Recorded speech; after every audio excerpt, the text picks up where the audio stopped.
નમસ્કાર વિદ્યાર્થી મિત્રો, ઇલેક્ટ્રોકેમિસ્ટ્રી જેનો આજે આપણે લેક્ચર નંબર 8 દેખીશું. અગાઉ આપણે કોષના પોટેન્શિયલને લગતા ઘણા બધા સમ પણ કેલ્ક્યુલેટ કર્યા છે. ઓકે, એનસીઈઆરટી ની અંદરથી. હવે એ કોષના પોટેન્શિયલને હજી આપણે પૂરો નથી કર્યો. કોષના પોટેન્શિયલ ઉપરથી આપણે એક વસ્તુ શોધતા શીખ્યા હતા, એ હતી સંતુલન અચળાંક કેસી. બીજી એક વસ્તુ શોધતા શીખ્યા હતા જે દ્રાવણની પીએચ. આપણે આગળ હજી પાણીનો આયનીકરણ ગુણાકાર KW પણ શોધતા શીખવાનું છે. પરંતુ આપણી એનસીઈઆરટી મુજબ જઈએ તો એક થિયરી આપણે અહીંયા આજે લેવાની છે. એ થિયરી કંઈક આવી છે, વિદ્યુત રાસાયણિક કોષ અને પ્રક્રિયાની ગિબ્સ ઉર્જા. એનો મતલબ કે આપણે જે ભણીએ છીએ એ ઇલેક્ટ્રોકેમિસ્ટ્રી છે.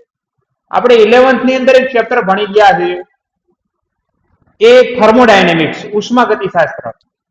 એ ઉષ્માગતિશાસ્ત્ર સાથે આપણે કંઈક જોડાણ કરવાનું છે, એવી આ થિયરી છે આપણા માટે કે પ્રક્રિયાની ગિબ્સ ઉર્જા અને આપણા કોષનો પોટેન્શિયલ એ બંનેને કઈ લેવા દેવા છે, કોઈ સૂત્રથી શું એ બંને ભેગા થાય છે? તો હા, એ બંને ભેગા થાય છે. એ બંનેને કોઈ ચોક્કસ લેવા દેવા છે. કઈ રીતે લેવા દેવા છે તો હું તમને કહું. ધ્યાન આપજો આ બાજુ. પહેલા તો ગિબ્સ ઉર્જા કોઈ ઉષ્માગતિશાસ્ત્રમાં નવું હોય તો સમજી લેજો. ગિબ્સ ઉર્જા એ શું છે તો એને આપણે ડેલ્ટા જી વડે દર્શાવીએ છીએ. ઉષ્માગતિશાસ્ત્રમાં આપણે 4 પરિબળોનો અભ્યાસ કરીએ છીએ: delta H, delta you, delta S અને ડેલ્ટા જી. એ પૈકીનું એક પરિબળ છે ડેલ્ટા જી, જેને આપણે મુક્ત ઉર્જા ફેરફાર પણ કહીએ છીએ અથવા તો ગિબ્સ ઉર્જા ફેરફાર પણ કહીએ તો બી ચાલે. ઓકે, જો આ સ્ટાન્ડર્ડ કન્ડિશનમાં હોય તો એના ઉપર આપણે શું લખવું પડે? નોટ સિમ્બોલ આપવો પડે. અને પ્રક્રિયાની ગિબ્સ ઉર્જા, કોઈ પણ રાસાયણિક પ્રક્રિયા છે એટલે તમે અહીંયા આર કરી દો તો પણ ચાલે. તો એક તો આપણો સિમ્બોલ રેડી થઈ ગયો, delta R G naught. Okay, આ શું છે તો પ્રક્રિયાની ગિબ્સ ઉર્જા ફેરફાર. આ પ્રક્રિયાની ગિબ્સ ઉર્જા ફેરફારને અને બીજું આપણે કહીએ છીએ આપણા કોષના પોટેન્શિયલને, એટલે કે કોષનો પોટેન્શિયલ ઈ સેલ. જો એ સ્ટાન્ડર્ડ કન્ડિશનમાં હોય તો ઈ નોટ સેલ. આ બંનેને કોઈ લેવા દેવા છે તો આ બંને વચ્ચેનું આપણે એક સૂત્ર પ્રસ્થાપિત કરવું છે. તો ધ્યાન આપો. પહેલા ગિબ્સની મુક્ત ઉર્જા આપણે શેના માટે વ્યાખ્યાયિત કરેલી છે એ આપણને થોડું યાદ હોય તો આજની થિયરી તમને વધારે રસપ્રદ લાગે અથવા તો વધુ સારી રીતે તમે સમજી શકો એવું કહી શકું. તો ગિબ્સની મુક્ત ઉર્જાને આપણે પ્રક્રિયા આપમેળે થશે કે નહીં થાય,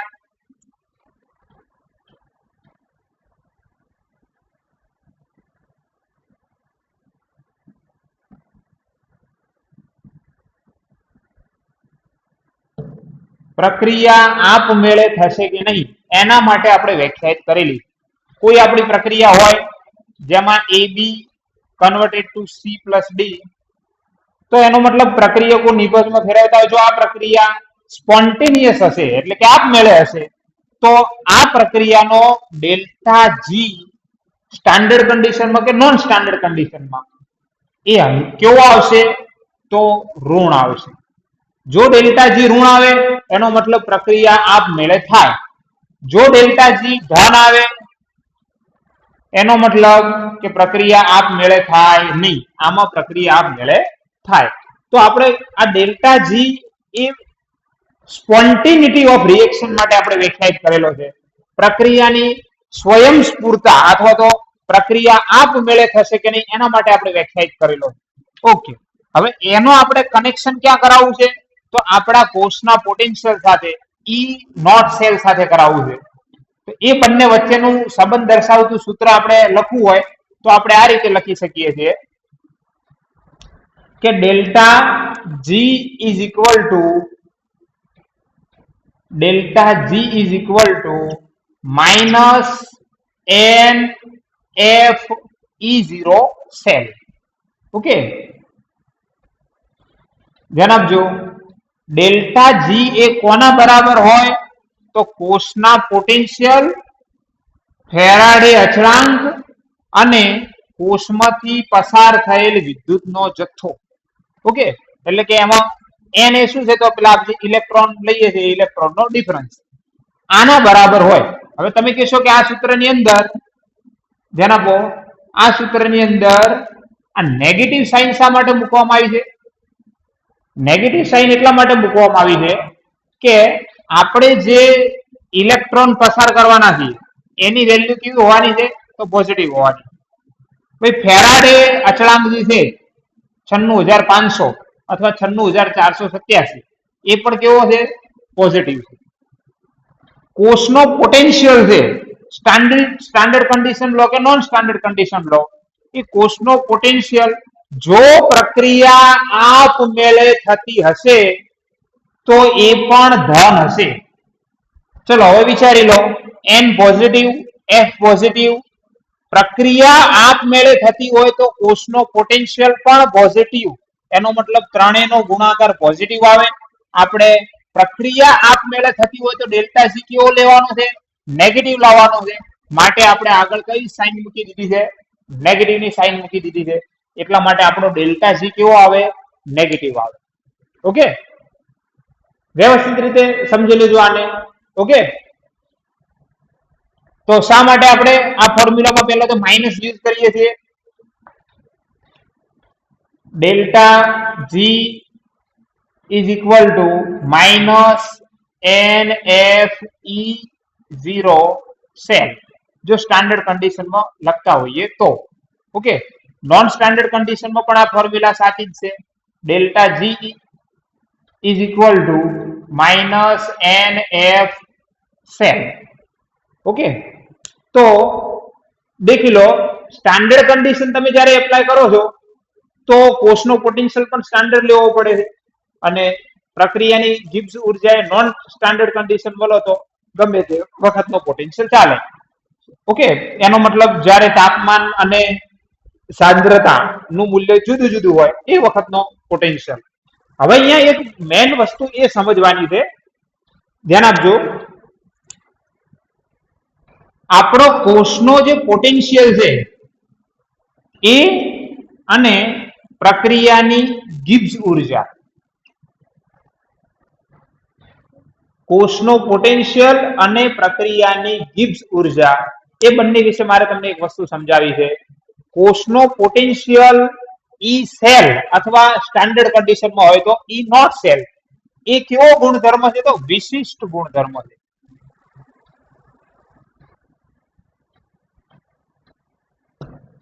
અને ડેલ્ટા જી પ્રક્રિયાની ગિબ્સ ઉર્જા અથવા તો મુક્ત ઉર્જા એ માત્રાત્મક ગુણધર્મ છે.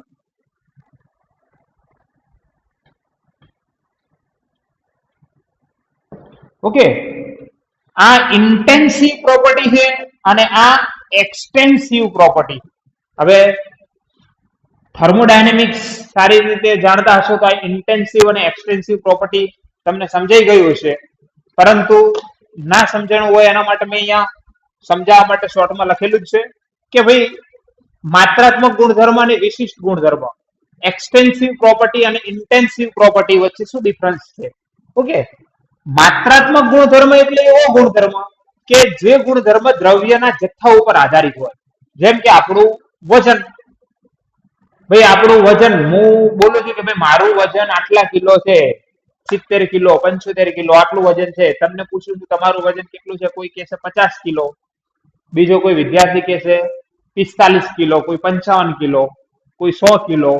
ઓકે, તો બધાનું વજન તમને અલગ અલગ દેખવા મળશે. કેમ બધાનું વજન અલગ અલગ દેખવા મળ્યું? કારણ કે બધાની અંદર જે દ્રવ્યનો જથ્થો છે એ અલગ અલગ માત્રાની અંદર ભરેલો છે, તો વજન અલગ અલગ. આ રીતે તમે કદની વાત કરો તો બધાએ અલગ અલગ, આ પૃથ્વી ઉપરનું આપણે કેટલું કદ આપણે પણ રોકેલું છે. કદ રોકેલું કઈ રીતે ખબર પડે? તો એની લંબાઈ, પહોળાઈ, ઊંચાઈનો ગુણાકાર કરી દો. તો આપણે જે કદ રોક્યું છે, મેં જેટલું કદ રોક્યું છે, કદાચ તમે મારાથી પતળા હશો તો ઓછું કદ રોક્યું હશે, કોઈ મારાથી જાડું હશે તો વધારે કદ રોક્યું છે. તો આ પણ ગુણધર્મ કેવો થાય? તો એ માત્રાત્મક ગુણધર્મ થાય. ઓકે ભાઈ, આ ઉપરાંત આપણે ઉર્જા, એન્થાલ્પી, એ બધા ગુણધર્મ કેવા થાય? માત્રાત્મક ગુણધર્મ થાય. હવે વિશિષ્ટ ગુણધર્મ કેને કહેવાય?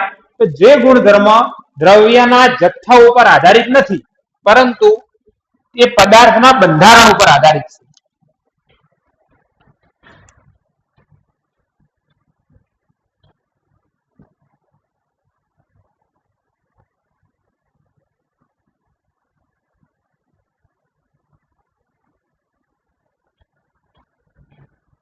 ઓકે, એવા ગુણધર્મો કે જે દ્રવ્યના બંધારણ ઉપર આધારિત હોય. પદાર્થ મીન્સ આપણા માટે શું છે? દ્રવ્ય. દ્રવ્યના બંધારણ ઉપર આધારિત હોય.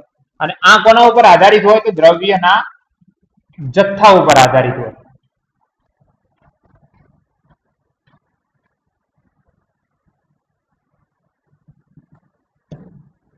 દ્રવ્યના બંધારણ ઉપર આધારિત હોય એટલે મારે તમને એક્ઝામ્પલ આપવું હોય તો હું આપી શકું. હું તમને એવું પૂછું છું કે ભાઈ પાણીની ઘનતા કેટલી? તો તમે પાણીની ઘનતા આપણે બધાએ ચોક્કસ તાપમાને 298 કેલ્વિન તાપમાને પાણીની ઘનતા 1 સ્વીકારેલી છે. ઓકે, તમને હું પૂછું છું પાણીની ઘનતા કેટલી? તમે જવાબ આપો છો પાણીની ઘનતા 1. ધ્યાનથી સમજજો, હું એવું નથી બોલ્યો કે 1 ગ્લાસ ભરી પાણીની ઘનતા કેટલી. હું એવું પણ નથી બોલ્યો કે 1 બીકર ભરી પાણીની ઘનતા કેટલી. એવું પણ નથી બોલ્યો કે મોટી પાણીની ટાંકી ભરેલી હોય તો ઘનતા કેટલી. એવું પણ નથી બોલ્યો કે આખા દરિયાની અંદર જે પાણી રહેલું છે એની ઘનતા કેટલી. પણ છતાંય તમારો જવાબ ફિક્સ રહ્યો 1. એનો મતલબ કે ઘનતા એ એવો ગુણધર્મ છે કે જે પાણીના જથ્થા ઉપર ડિપેન્ડ નથી. ઓકે, કે તમે 50 ગ્રામ પાણી લો કે 100 ગ્રામ પાણી લો તો ઘનતા બદલાઈ ના જાય. ઘનતા એક રેશિયો છે માસ અપોન વોલ્યુમ નો, જે ફિક્સ રહેવાનો છે. એ જ રીતે તો એ ઘનતા એ કોના ઉપર આધાર રાખ્યો કહેવાય? તો એ દ્રવ્યના બંધારણ ઉપર આધાર રાખ્યો કહેવાય. આ ઉપરાંત પાણીનો વક્રી ભવનાંક હું તમને પૂછી લઉં તો તમે ધોરણ 10 ની અંદર ભણ્યા હતા. પાણીનો વક્રી ભવનાંક 1.33 છે. હવાનો વક્રી ભવનાંક 1 છે. પરંતુ એ હવાનો વક્રી ભવનાંક, પાણીનો વક્રી ભવનાંક એ કેવો ગુણધર્મ છે? તો એ વિશિષ્ટ ગુણધર્મ છે. આ ઉપરાંત મારે ગલન બિંદુ, ઉત્કલન બિંદુનો ઉદાહરણ આપવા હોય તો પણ તમને આપી શકું. હું તમને એમ કહું કે પાણીનું ઉત્કલન બિંદુ કેટલું, એટલે તમે તરત જ બોલશો કે પાણીનું ઉત્કલન બિંદુ 100°C. પછી તમને પૂછું કે જે તમે 100°C અથવા તો 373 કેલ્વિન પાણીનું ઉત્કલન બિંદુ કીધું, એ ઉત્કલન બિંદુ કેટલા પાણીનું કીધું? 1 ગ્રામ પાણીનું, 1 લીટર પાણીનું, 50 લીટર પાણીનું? તો તમારા જોડે એનો કોઈ જવાબ નહીં હોય. ગમે તેટલું પાણી હોય, પાણીનું ઉત્કલન બિંદુ કેટલું? તો તમે તરત જ બોલશો 100°C. તો એ ઉત્કલન બિંદુ એ કેવો ગુણધર્મ થશે? તો એ વિશિષ્ટ ગુણધર્મ થશે.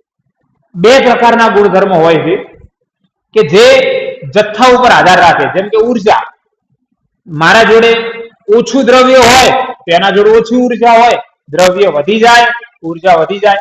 1 મોલ માટે જેટલી ઉર્જા હોય એના કરતા 2 મોલ માટે ડબલ હોય. કેમ ડબલ હોય? કારણ કે એ જથ્થા ઉપર આધારિત છે. જથ્થા ઉપર આધારિત ગુણધર્મને આપણે કેવા ગુણધર્મ કહીએ છીએ? માત્રાત્મક ગુણધર્મ કહીએ છીએ, એક્સટેન્સિવ પ્રોપર્ટીઝ કહીએ છીએ. અને જે જથ્થા ઉપર આધારિત નથી, ગુણ ઉપર આધારિત છે, બંધારણ ઉપર આધારિત છે, સ્ટ્રક્ચર ઉપર આધારિત છે, એને આપણે કેવા ગુણધર્મ કહીએ છીએ? વિશિષ્ટ ગુણધર્મ કહીએ છીએ. ઓકે, તો અહીંયા તમે એક્ઝામ્પલ તરીકે લઈ શકો છો ઉર્જા, ચાહે ગિબ્સ ઉર્જા હોય, એન્થાલ્પી હોય, આંતરિક ઉર્જા હોય, ઉષ્મા ઉર્જા હોય, કોઈ પણ પ્રકારની હોય ઉર્જા લઈ લો, દળ લઈ લો, કદ લઈ લો. ઓકે, આ બધા કેવા ગુણધર્મ છે? તો એ માત્રાત્મક ગુણધર્મ છે. ભાઈ વિશિષ્ટ ગુણધર્મના મારા ઉદાહરણ લેવા હોય તો ગલન બિંદુ, ઉત્કલન બિંદુ,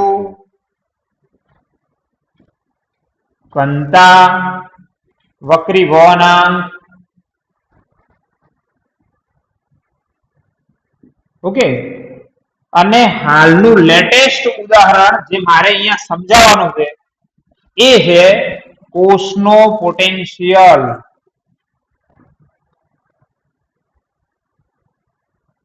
ભાઈ કોષનો પોટેન્શિયલ ઈ સેલ અથવા ઈ નોટ સેલ જો સ્ટાન્ડર્ડ કન્ડિશનમાં હોય તો એ પણ કેવો ગુણધર્મ છે? તો એ પણ આપણા માટે માત્રાત્મક ગુણધર્મ સોરી વિશિષ્ટ ગુણધર્મ કહી શકીએ. કેમ? કારણ કે એ શેના ઉપર આધાર નહીં રાખે? જથ્થા ઉપર આધાર નહીં રાખે. ખાસ કરીને તમે સ્ટાન્ડર્ડ કન્ડિશન લેશો તો, કારણ કે સાંદ્રતા બદલાશો તો પોટેન્શિયલ બદલાઈ જશે. તો આ જે ગુણધર્મ છે એ કેવો ગુણધર્મ છે? વિશિષ્ટ ગુણધર્મ. એ તમે યાદ કરી લો એકવાર. આપણે એવું નતા બોલતા કે ભાઈ બે બીકર લેતા હતા, એકની અંદર ZnSO4 નું દ્રાવણ ભરતા હતા, એકમાં CuSO4 નું દ્રાવણ ભરતા હતા, એમાં વિદ્યુત ડુબાડતા હતા, પરંતુ એવું બોલતા હતા કે આમાં 500 ml દ્રાવણ લીધું, 1 લિટર દ્રાવણ લીધું, 100 ml લીધું. આવું કોઈ જ ઉલ્લેખ નતા કરતા. કેમ નતા કરતા? કારણ કે જે કોષનો પોટેન્શિયલ મળવાનો છે એ વિશિષ્ટ ગુણધર્મ હતો, એના ઉપર ડિપેન્ડ નતો. ઓકે, તો હવે આપણો આ ગુણધર્મ કેવો છે? તો વિશિષ્ટ ગુણધર્મ છે. આ ગુણધર્મ કેવો છે? માત્રાત્મક છે, જથ્થા ઉપર આધાર રાખશે. તો એનો મતલબ આગળના જે બે પદો દર્શાયા છે ને NF, એ વાસ્તવમાં કોષના પોટેન્શિયલ સાથે કઈક જથ્થાને રજૂ કરે કે કેટલા જથ્થા માટે આપણે આ પોટેન્શિયલ નોંધ્યો છે, એ બે પદ દર્શાવે છે. ઓકે, તો ધ્યાન આપજો. અહીંયા આ N એ વાસ્તવમાં આપણા માટે અત્યાર સુધી સ્ટાન્ડર્ડ કન્ડિશનમાં તમે વાત કરતા હશો તો એ વખતે N એ ઇલેક્ટ્રોનનો ફેરફાર થઈ જશે, પરંતુ આ સૂત્રમાં જ્યારે તમે N ને એપ્લાય કરશો ને તો એ વખત પસાર થયેલ વિદ્યુતનો જથ્થો થઈ જશે. ઓકે, પસાર થયેલા વિદ્યુતનો જથ્થો થઈ જશે. આ તમે હાલ નહીં સમજાય, હું એક એક્ઝામ્પલ કેલ્ક્યુલેટ કરાવું તો એ વખતે વધારે સમજાશે. એ તમારા માટે શું થશે?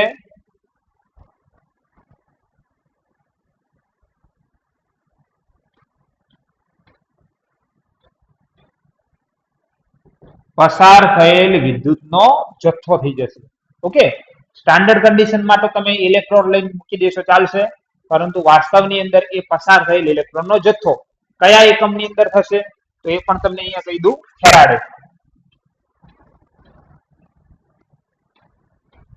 ઓકે, તો આ આપણું રિલેશન છે કોના વચ્ચેનું? તો ઈ સેલ અને ડેલ્ટા આર જી, એ બંને વચ્ચેનું રિલેશન છે. હવે ધ્યાન આપો, જેટલો પસાર થયેલ વિદ્યુતનો જથ્થો વધારે હોય, ઓકે, મતલબ આપણે 1 મોલ માટે પ્રક્રિયા કરતા હોય અને એને બદલે 2 મોલ માટે કરવા પડીએ તો આ n બદલાઈ જાય. જેમ કે મારે આના વિશે થોડું સમજાવવું હોય તો તમે આનો એક સ્ક્રીનશોટ લઈ લો, એટલે આ માત્રાત્મક ગુણધર્મ વિશિષ્ટ ગુણધર્મ ગાયબ ના થઈ જાય તમારા માટે.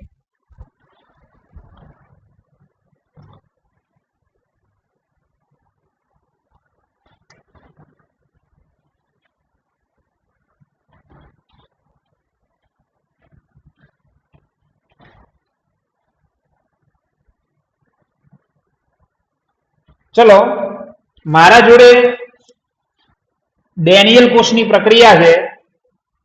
Zn plus Cu plus 2 it's give Zn plus 2 plus Cu. આ પ્રક્રિયા માટે મારે આ સૂત્ર એપ્લાય કરવું છે તો હું લખીશ કે ડેલ્ટા જી, ઓકે, માની લો કે સ્ટાન્ડર્ડ કન્ડિશનમાં આપણે એપ્લાય કરીએ છીએ તો delta G is equal to minus NFE0 cell. હવે ધ્યાન આપો, માની લો કે આ પ્રક્રિયામાં n કેટલા હશે તો Zn માંથી Zn plus 2 અને Cu plus 2 માંથી Cu, એટલે તમે તરત જ કહેશો કે આ પ્રક્રિયાના n કેટલા છે તો 2 છે, minus 2 NFE cell. Okay, 2 Fe cell, sorry. હવે આ પ્રક્રિયાને હું 2 વડે મલ્ટીપ્લાય કરી દઉં છું. 2 Zn plus 2 Cu plus 2 it's give 2 Zn plus 2 plus 2 Cu. ચલો, આની અંદર મેં શું કર્યું છે તો પ્રક્રિયાને 2 વડે ગુણી દીધા, એનો મતલબ બધો જથ્થો ડબલ કરી દીધો. દેખો, જથ્થો ડબલ કર્યો છે, કોષનો પોટેન્શિયલ ડબલ ના થાય પરંતુ ગિબ્સ ઉર્જા ડબલ થઈ જાય. Means delta R G is equal to minus 2 નહીં આવે, 1 મોલ ઝિંક Zn plus 2 માં જાય તો 2 ઇલેક્ટ્રોન નો ડિફરન્સ હતો. હવે કેટલો છે? 2 મોલ કન્વર્ટ થઈ રહ્યા છે, એનો મતલબ minus four F E naught cell. ભૈયા ફોર શા માટે કરવા પડ્યા? ફોર શા માટે લખવા પડ્યા?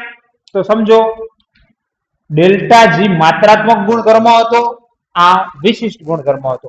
એ બંનેનું કોમ્બિનેશન થઈ રહ્યું હતું, એટલા માટે આપણે શું લખવું પડ્યું? ફોર લખવા પડ્યા. ઓકે, એફ હર વખત કોન્સ્ટન્ટ રહેશે, 96,500 અથવા તમે 96,487 જે પણ લઈને દાખલો ગણવો હોય ગણી શકો છો. એ ફિક્સ હશે. શું વેરિયેબલ હશે આ માટે? તો એન વેરિયેબલ હશે. વાસ્તવમાં એન શું છે? તો પસાર થયેલ વિદ્યુતનો જથ્થો છે. અને કયા એકમમાં મૂકવાનો છે? તો ફેરાડેમાં. હવે આટલું કીધું છે તો એટલું પણ તમને સમજાવી દઉં સાથે સાથે. ઓકે, કોઈને ના સમજણ પડે તો હું આનું દાખલો ગણીને એક્ઝામ્પલ લઉં તો એ વખત વધારે સમજણ પડશે. ધ્યાન આપો. 1 મોલ ઇલેક્ટ્રોન એટલે 1 ફેરાડે.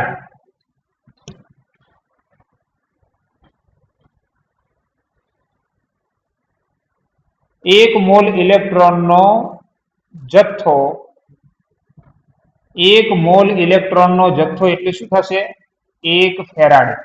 વાસ્તવમાં ભાઈ પહેલી પ્રક્રિયા માટે તમે અહીંયા 2 કેમ મૂક્યા ખબર છે? કારણ કે Zn માંથી Zn+2 બને એટલે કેટલા મોલ ઇલેક્ટ્રોન દૂર થાય?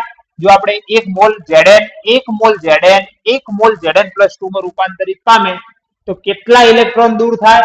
તો 2 મોલ ઇલેક્ટ્રોન દૂર થાય. અને આ કેટલા મોલ ઇલેક્ટ્રોન મેળવે? તો 2 મોલ ઇલેક્ટ્રોન મેળવે.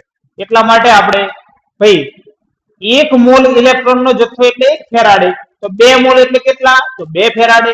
એટલે આપણે આ 2 વેલ્યુ મૂકી. વાસ્તવમાં શું મૂક્યું છે? તો 2 ફેરાડે કરંટ મૂક્યો છે આપણે. ચલો બીજી પ્રક્રિયામાં દેખો.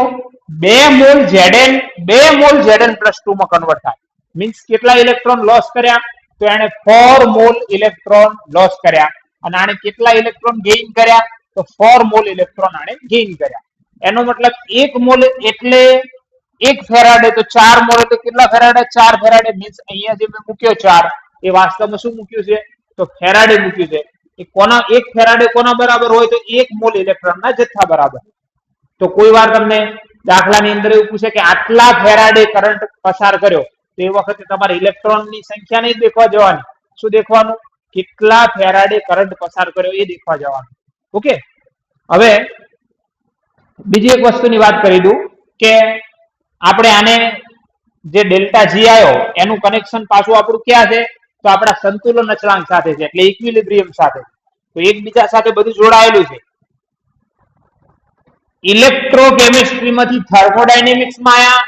હવે થર્મોડાયનેમિક્સમાંથી આપણે સંતુલન અચળાંકમાં જવું હોય, એટલે સંતુલનમાં જવું હોય ઇક્વિલિબ્રિયમમાં તો પણ જઈ શકીએ. Delta G is equal to minus RT LN K. કે શું છે? તો આપણા માટે સંતુલન અચળાંક. આર વાયુ અચળાંક, ટી તાપમાન. એનો મતલબ કે હવે આ ડેલ્ટા જી આવ્યો એના સાથે તમે તાપમાનનું પરિબળ જોડી દો તો પછી એ તમે શેના સાથે એનો કોન્ટેક્ટ કરી શકો? તો કે સાથે, સંતુલન અચળાંક કે સાથે કોન્ટેક્ટ કરી શકો. આ એલએન એટલે નેચરલ લોગ, એને સાદા લોગમાં ફેરવો તો શું આવે? -2.303. ઓકે ભાઈ, વાસ્તવમાં ડેલ્ટા જી નો બીજું પણ એક કનેક્શન છે. કોના સાથે કનેક્શન છે? તો કોષે કરેલું કાર્ય. ભાઈ કાર્ય જેને આપણે કહીએ છીએ W. કોષ કેટલું કાર્ય કરે? તો કાર્ય અને ગિબ્સ ઉર્જા બંને સેમ જ હોય, ખાલી સાઇન ડિફરન્સ હોય. જેમ કે હું તમને એ સમજાવું.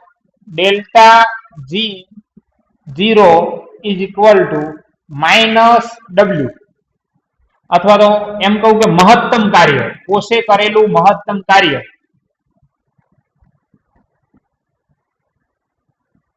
W maximum. કોષ કેટલું મહત્તમ કાર્ય કરે? તો એનો જેટલો ડેલ્ટા જી તફાવત હોય. ભાઈ સ્ટાન્ડર્ડ કન્ડિશન જરૂરી નહીં હર વખત. Delta G is equal to -W maximum. Okay, તો હવે તમે વિચારી શકો કે ભાઈ delta G is equal to minus W કેમ લખ્યા? કારણ કે ડેલ્ટા જી આપમેળે પ્રક્રિયા થતી હોય તો ડેલ્ટા જી કેવો આવવાનો? તો ઋણ આવવાનો. ઓકે, હવે મારે ડબલ્યુ શોધવું, કાર્ય થોડું ઋણ હોય, એટલા માટે આપણે કાર્યની આગળ ડબલ્યુ મૂકી માઇનસ મૂકી દીધું. તો એનો મતલબ એ આપણા ડેલ્ટા જી જ્યારે ડબલ્યુ શોધતા હોઈશું તો ડેલ્ટા જી શું કરશે? પોઝિટિવ. એટલે શોર્ટમાં ડેલ્ટા જી નું પોઝિટિવ વેલ્યુ મીન્સ કાર્ય. ઓકે, આપમેળે થતી પ્રક્રિયા માટે આપણા અંદર છે નહીં, એની કોઈ ગણતરી પણ નહીં આવવાની, પણ વાસ્તવમાં કાર્યને બંને કહે તો એક રિલેશન લઈ શકો છો તમે. ઓકે, ચલો સ્ક્રીનશોટ લઈ લો આનો. હવે પહેલા આપણે એક એક્ઝામ્પલ કેલ્ક્યુલેટ કરીએ તો તમને વધારે આઈડિયા આવી જાય કે આ જે ફેરાડે વાળો પ્રોબ્લેમ હતો એનું.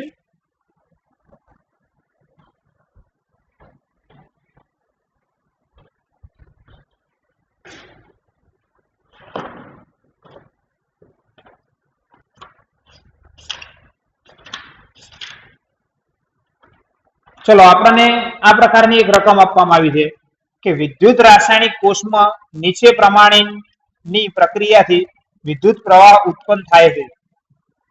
વિદ્યુત રાસાયણિક કોષમાં નીચે પ્રમાણેની પ્રક્રિયાથી વિદ્યુત પ્રવાહ ઉત્પન્ન થાય છે એમ કરીને એક પ્રક્રિયા લખી છે. Fe plus Cu plus 2 it's give Fe plus 2 plus Cu.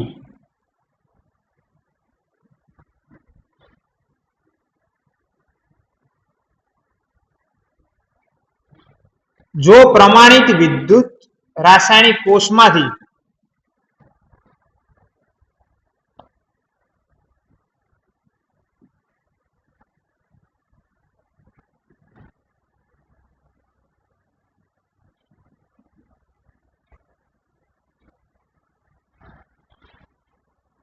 .85 Faraday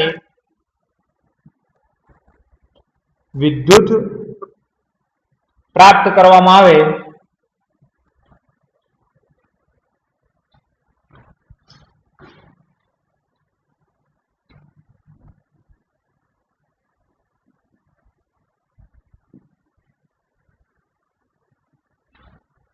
તો મહત્તમ કેટલું કાર્ય થઈ શકે અને આ પ્રક્રિયાનો ડેલ્ટા G0 કેટલો હોય? ઓકે, પ્રાપ્ત કરવામાં આવે તો ડેલ્ટા G0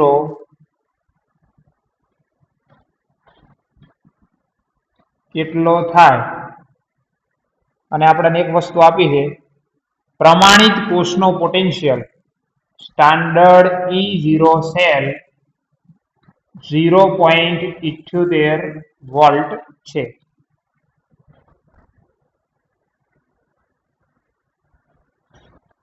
હવે ધ્યાન આપો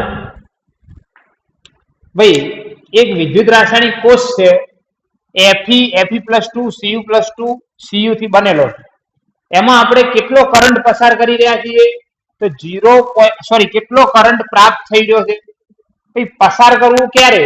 વિદ્યુત વિભાજન હશે તે વખતે આપણે કરંટ દાખલ કરીશું, પરંતુ આ વિદ્યુત વિભાજન નથી, આપણે અહીંયા ઉર્જા મળવાની છે. તો આપણને કેટલો કરંટ મળી રહ્યો છે? 0.85 ફેરાડે જેટલો કરંટ મળી રહ્યો. ઓકે, હવે તમે યાદ કરો, આમાં તમે દેખશો તો Fe માંથી Fe+2 એનોડ કેથોડની પ્રક્રિયા લખો તો તમને એવું લાગશે કે Fe માંથી Fe+2 electron minus, Cu+2 electron minus, it's give Cu. તો તમે કહેશો કે આને દેખીને તો આપણને એવું લાગે છે કે આમાંથી કેટલા ઇલેક્ટ્રોન પસાર થઈ રહ્યા છે?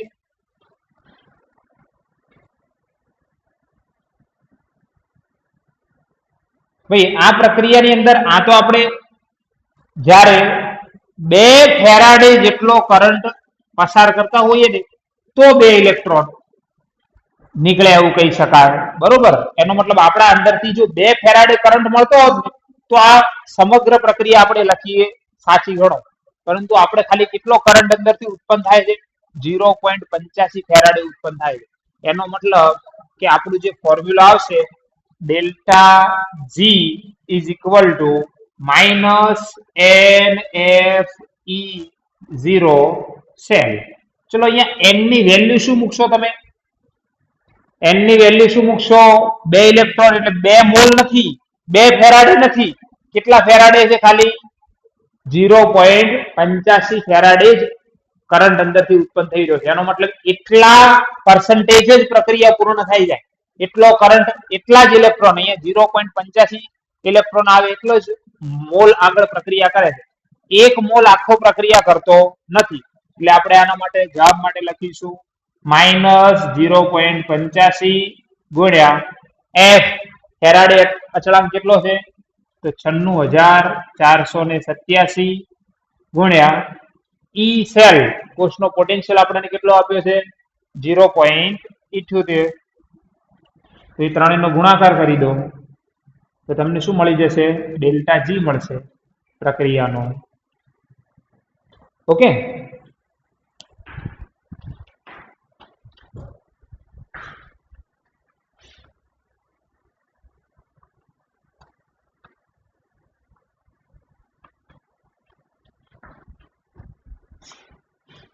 તમને મળે છે 63,97,0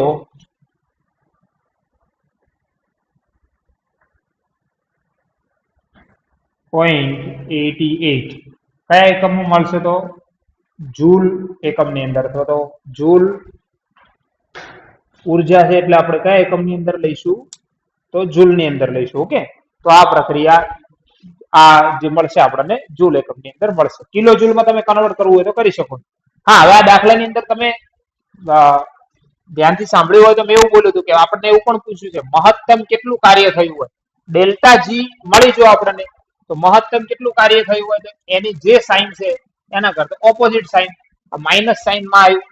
ઓકે, આ માઇનસ ની અંદર આવ્યું તો આપણો ડેલ્ટા જી માઇનસ માં આવશે, તો મહત્તમ કાર્ય કયું આવશે? તો પોઝિટિવ. મતલબ આટલું કાર્ય થયું હોય. ઓકે, સ્ક્રીનશોટ લઈ લો એક.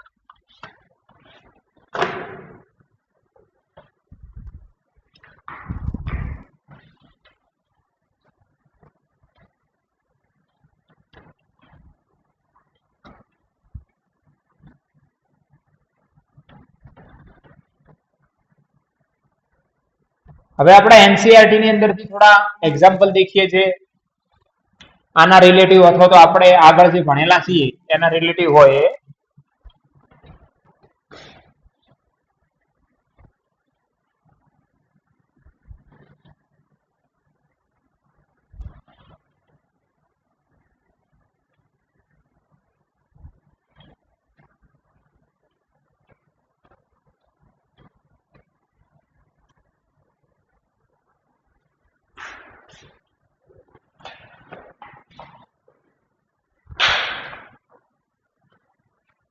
પહેલા તો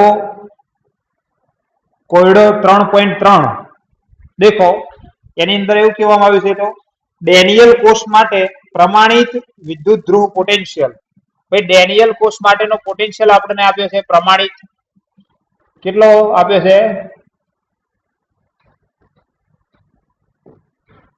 ઈ સ્ટાન્ડર્ડ સેલ ના આપ્યો હોય તો પણ આપણને ખબર છે 1.1 વોલ્ટ અથવા 1.10 વોલ્ટ. અને પ્રક્રિયા આપણને આપી છે Zn plus Cu plus 2. It give Zn plus 2 plus Cu. ચલો, પ્રક્રિયા માટે પ્રમાણિત ગિબ્સ ઉર્જા ગણો.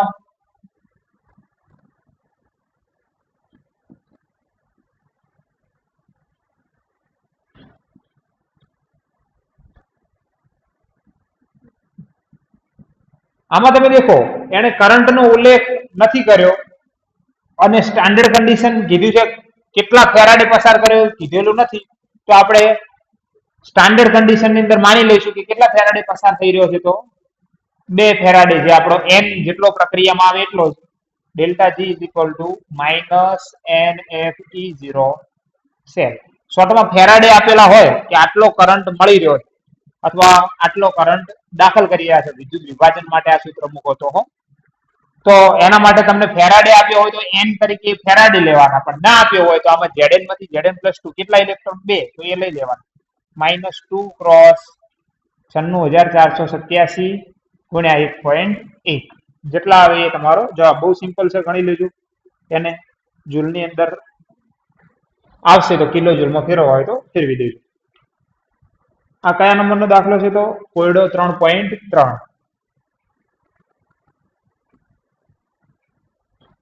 એના પછી લખાણ સંબંધિત પ્રશ્નો આપેલા છે પેજ નંબર 75 ઉપર. એમાં લખાણ સંબંધિત પ્રશ્ન પહેલા 3.4 देखिए.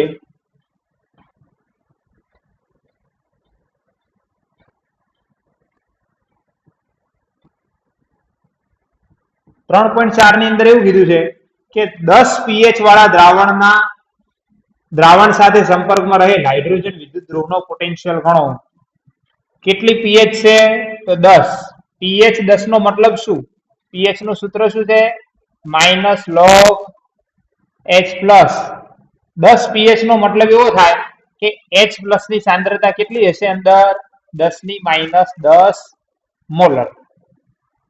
10⁻10 મોલર અહીંયા મૂકો તો જ આને જવાબ 10 આવે, અથવા એન્ટીલોગ કરીને તમે દેખી શકો તો H+ કેટલો આવે? 10⁻10. ચલો, એવી હાઇડ્રોજન વિદ્યુત ધ્રુવ. હવે હાઇડ્રોજન વિદ્યુત ધ્રુવ કઈ રીતે હોય? તો આપણે જાણીએ છીએ HCl નું દ્રાવણ હોય, અંદર 1 બાર દબાણે આપણે હાઇડ્રોજન વાયુ પસાર કરતા હોઈએ, જે હાઇડ્રોજન અર્ધકોષ કહીએ. એનો પોટેન્શિયલ શોધવાનો કીધો છે. તો કેટલો પોટેન્શિયલ હશે? ભાઈ સ્ટાન્ડર્ડ કન્ડિશનમાં તો 1 મોલ સાંદ્રતા હોય તો આપણને ખબર છે કે પોટેન્શિયલ કેટલો હોય? 0 હોય. પરંતુ આપણને કીધું છે H+ માંથી H2 is equal to E0 H+ માંથી H2 minus 0.059 ભાગ્યા n log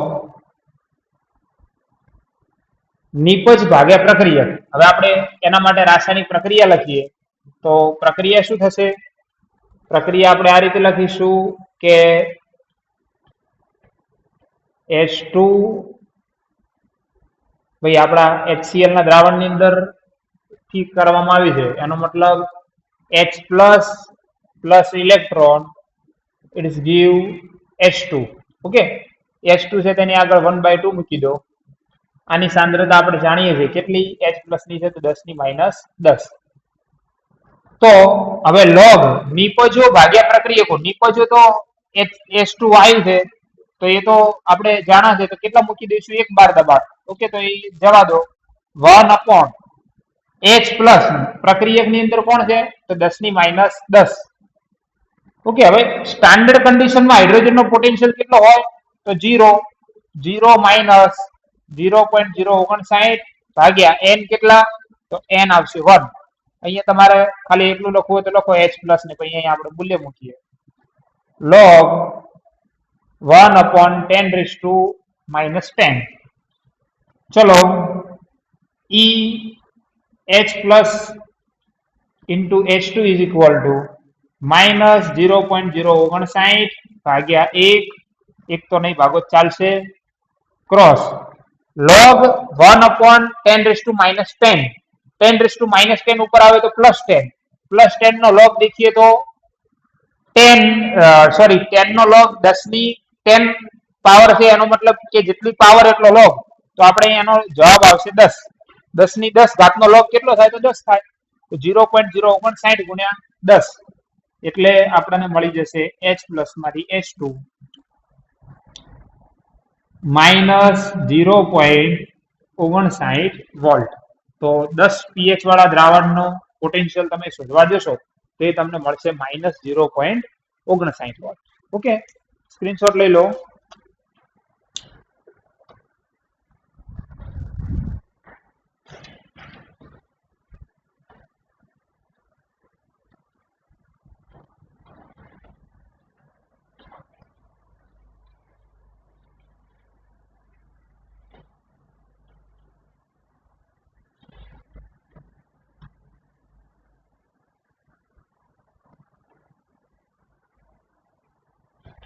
ચલો એના પછી લખાણ સંબંધિત પ્રશ્ન દેખીએ 3.5 એની અંદર આપણને શું કહેવામાં આવ્યું છે કે નીચે આપેલી પ્રક્રિયામાં કોષનો ઈએમએફ ગણો. ભાઈ આપણે આવા ઘણા બધા એક્ઝામ્પલ આગળ દેખી ચૂક્યા છીએ. Ni પ્લસ 2Ag પ્લસ કેટલી સાંદ્રતા તો 0.002 molar. It's give Ni plus 2 0.160 molar plus 2Ag. Okay, આના માટે સ્ટાન્ડર્ડ સેલ આપણને આપ્યો છે E0 સેલ આપણને આપેલો છે 1.05 વોલ્ટ. આપણને શું કીધું છે ઈ સેલ શોધો. ઈ સેલ માટે આપણે સૂત્ર જાણીએ છીએ E cell is equal to E naught cell minus 0.059 ભાગ્યા n લોગ નિપજોની સાંદ્રતા ભાગ્યા પ્રક્રિયક. નિપજ તરીકે આવશે Ni પ્લસ 2 ભાગ્યા પ્રક્રિયક તરીકે 2Ag પ્લસ છે. એનો મતલબ શું થઈ જશે તો Ag પ્લસ નો સ્ક્વેર. ચલો 1.05 માઇનસ 0.059 ભાગ્યા n. નિકલ માંથી નિકલ પ્લસ 2 બે ઇલેક્ટ્રોન ને 2Ag પ્લસ માંથી Ag મીન્સ 2 ઇલેક્ટ્રોન એટલે અહીંયા આવશે 2 log Ni plus 2. Ni plus 2 છે 0.160 ભાગ્યા 0.002. તો એનો તમારે સ્ક્વેર કરવાનો છે. તો તમે આનું સાદું રૂપ આપી દેજો, જવાબ મળી જશે. ઓકે, 0.002 નો સ્ક્વેર કરજો, ભાગાકાર કરજો અને આ છેલ્લે લાસ્ટમાં બાદબાકી કરવાની થશે. આપણે દાખલા આગળ આવા ગણેલા છે તો ટાઈમ નથી બગાડતા. ચલો એના પછી દેખીએ 3.6. એની અંદર એવું કહેવામાં આવ્યું છે એક કોષ જેમાં નીચેની પ્રક્રિયા થઈ રહી છે 2Fe plus 3 plus 2I minus it's give 2Fe plus 2 2Fe plus 3 plus 2I minus it's give 2Fe plus 2 plus I2. 298 kelvin તાપમાને સ્ટાન્ડર્ડ પોટેન્શિયલ આપણને આપ્યો છે. કેટલો આપ્યો છે તો 0.236 વોલ્ટ. અને આપણને પૂછ્યું છે પ્રક્રિયાની ગિબ્સ ઉર્જા અને સંતુલન અચળાંક ગણો. ગિબ્સ ઉર્જા ગણવાની છે. ટેમ્પરેચર પણ આપણને આપ્યું છે 298 કેલ્વિન. ગિબ્સ ઉર્જા આપણે ગણવાની છે. તો ગિબ્સ ઉર્જા માટે સૂત્ર હાલ જ વ્યાખ્યાયિત કર્યું હતું કે delta G standard is equal to minus NF E standard cell. કેટલો પ્રવાહ મળશે એવા ફેરાડે આપેલા નથી, મતલબ કેટલા ઇલેક્ટ્રોન નો ડિફરન્સ છે દેખી મૂકી દો. માઇનસ 2Fe પ્લસ 3 માંથી 2Fe પ્લસ 2 મીન્સ 2 ઇલેક્ટ્રોન નો ડિફરન્સ 96487 ગુણ્યા ઈ સેલ. ઈ સેલ કેટલો આવશે 0.236. ભાઈ આ તમને જવાબ મળશે એ મળશે ડેલ્ટા જી. ઓકે, અને એના પછી આપણને બીજું શોધવાનું કીધું છે સંતુલન અચળાંક. સંતુલન અચળાંક શોધવો હોય તો આના ઉપરથી જ મળી જાય. Delta G standard is equal to minus RT ln K અથવા તો માઇનસ 2.303 RT log K. ચલો પેલા ડેલ્ટા જી લઈ દો, આની ગણતરી આપણે કરાવી દઈએ.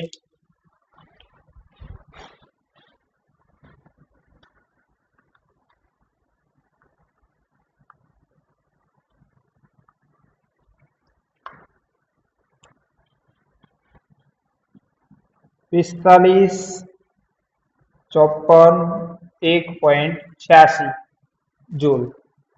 ચલો તો આપણને શું મળી ગયું તો ડેલ્ટા જી અહીંયા મૂકી દો, સોરી માઇનસમાં મળશે. Minus 45 54 is equal to minus 2 minus R કેટલો આવશે તો 8.314. તાપમાન કેટલું તો 298 કેલ્વિન ગુણ્યા લોગ કે. હવે આ માઇનસ માઇનસ બંને બાજુ છે એટલે ઉડી જશે, પ્લસ થઈ જશે. 8.314 ને 298 વડે ભાગી દઈએ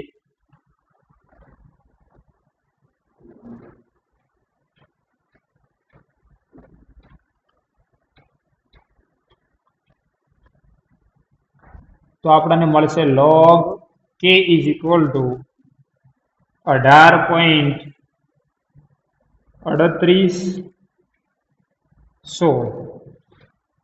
ચલો log ને દૂર કરીએ તો એન્ટીલોગ આવશે k is equal to antilog 18.3816. ચલો 18 નો એન્ટીલોગ કેટલો થશે k is equal to 10 ની 18 ઘાત. હવે 38 એ 1 એ 6 નો એન્ટીલોગ દેખી લો તો એ તમને મળશે